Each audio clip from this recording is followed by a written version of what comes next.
नमस्कार. महासागरमध्ये आपलं स्वागत आहे. आजच्या पेपरमध्ये काय आहे खास यात जाणून घेऊया आपण. जर आमची आवृत्ती, आमचा पेपर तुमच्यापर्यंत पोहोचला नसेल, तर तुम्ही आमच्या वेबसाईटला भेट द्या.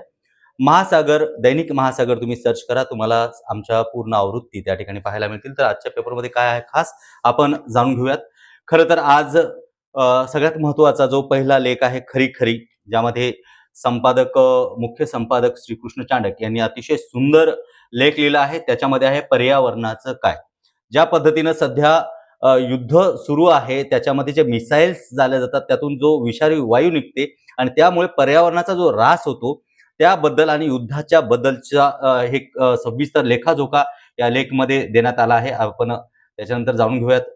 महत्त्वाचा मुद्दा येतो की महत्त्वाची बातमी, अमेरिकेत नो किंग्स मोहीम, ट्रम्प यांच्या राजीनाम्याची मागणी. कारण ज्या पद्धतीने युद्ध सुरू आहे त्याच्यामुळे अमेरिकेत जनता ही वैतागली आहे आणि त्यांनी नो किंग्स असे नारे देत त्यांनी एक मोहीम चालू केली. त्याचबरोबर ट्रम्प यांच्या राजीनाम्याची देखील मागणी केली आहे. त्याच्यानंतर महाराष्ट्रातील महत्त्वाची बातमी येते, खरातांच्या पोलीस कोठडीत 1 एप्रिलपर्यंत वाढ करण्यात आली आहे. ही बातमी येते नाशिकवरून. त्याच्यानंतर येते, बड्या नेत्यांच्या अंधारीच्या पापाची चौकशी करण्याची मागणी. तर ही मागणी करण्यात आली आहे. ही नागपूर एडिशनची आमची बातमी आहे. जे भोंदूबाबा अशोक खरात यांच्या प्रकरणामुळं संपूर्ण महाराष्ट्रात खळबळ माजली असतानाच आता काँग्रेस नेते विजय वडेट्टीवार यांनी यावरून सरकारला थेट इशारा दिला आहे, अशी ही बातमी आहे.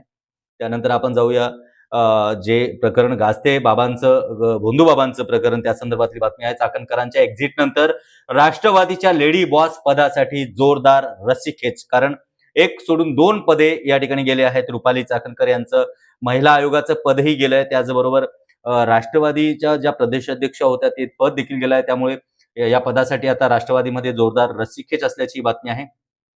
त्यानंतर आपण मुंबईची एक महत्त्वाची बातमी पाहतोय.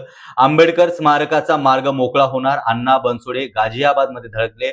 आता थेट मुख्यमंत्र्यांकडे त्यांचं हे साकडं आहे, अशी ही बातमी आहे. त्यानंतर आपण जाऊयात वसईच्या ह्या बातमीकडे. वसई रेल्वे टर्मिनल्स खासदार डॉक्टर सौरा यांचं अथक प्रयत्नानंतर ते शेवटी कारणी लागले आहे आणि वसई रेल्वे हे जे टर्मिनल्स आहे ते आता अस्तित्वात येणार आहे. ही दिलासादायक बातमी आपण पाहतोय. त्यानंतरची बातमी आहे वाड्यावरून, म्हणजे आपलं पालघर एडिशन मधून ही बातमी आहे.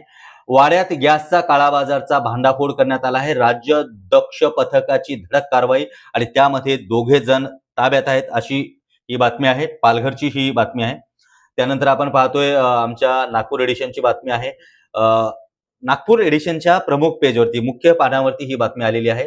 शासन आणि पोलिसांचं कार्य जनतेची सेवा करणं, मुख्यमंत्री देवेंद्र फडणवीस यांचं हे वक्तव्य आहे. त्याचबरोबर अखिल भारतीय पोलीस मेळाव्याचं देखील या ठिकाणी उद्घाटन करण्यात आलं आहे. ही बातमी आहे नागपूरची. त्याच्यानंतर पुन्हा आपण येतोय, खरं तर हे दुसऱ्यांदा बातमी येते रुपाली चाकणकर यांच्या संदर्भातली. रुपाली चाकणकरांना एसआयटीचा समज आलेला आहे, त्याच्यामुळे त्यांना कुठेतरी ते दिलासादायक ही बातमी आहे. त्यानंतर आपण पाहतोय नाशिक एडिशन मधली बातमी आहे. खरं बघायला गेलं तर ही आमच्या नागपूर एडिशनला देखील बातमी लागली आहे. नाशिक पोलीस आयुक्तालय राज्यात प्रथम आलेलं आहे आणि विशेष म्हणजे मुख्यमंत्री देवेंद्र फडणवीस यांनी त्यांना एक सन्मानपत्र देण्यात आलेलं आहे आणि त्यांचा राज्यात प्रथम आल्याचं ही बातमी आहे. त्यानंतर वळूया पुढील बातमीकडे. बातमी आहे खरात प्रकरणामध्ये यापूर्वीच कारवाई व्हायला पाहिजे होती, अशी मागणी फडणवीस यांच्या पत्नी यांनी केलेली आहे. खरं सांगायला गेलं तर ही मागणी महत्वाची होती, कारण ही कारवाई या अगोदरच झाली असती तर काहीतरी तोडगा निघाला असता. नंतरची बातमी येते, गॅस पुरवठ्यावरून पुरवठा अधिकारी एजन्सी चालकांची बैठक. नागरिकांना त्रास न होता गॅसचा पुरवठा करण्याचं नियोजन करा, असं आमदार साजिद खान पठाण यांचं हे वक्तव्य आहे. ही बातमी आहे अकोला एडिशनची. अकोल्याचे आमदार जे साजिद खान पठाण यांनी या संदर्भातलं वक्तव्य केलं आहे. खरं तर महाराष्ट्रात उन्हाच्या झळा बसू लागल्या आहेत, तापमान वाढत आहे. असं असताना अकोला जिल्ह्यातील पारा आता 41 अंशावरती गेला आहे.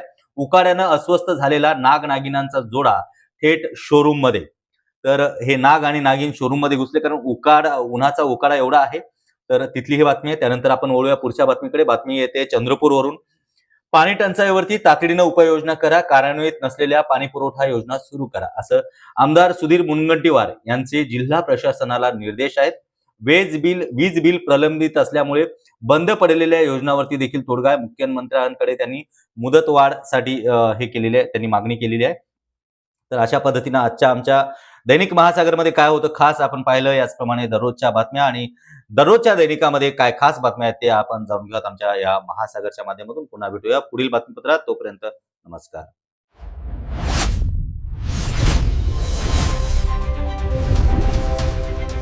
महासागर न्यूज.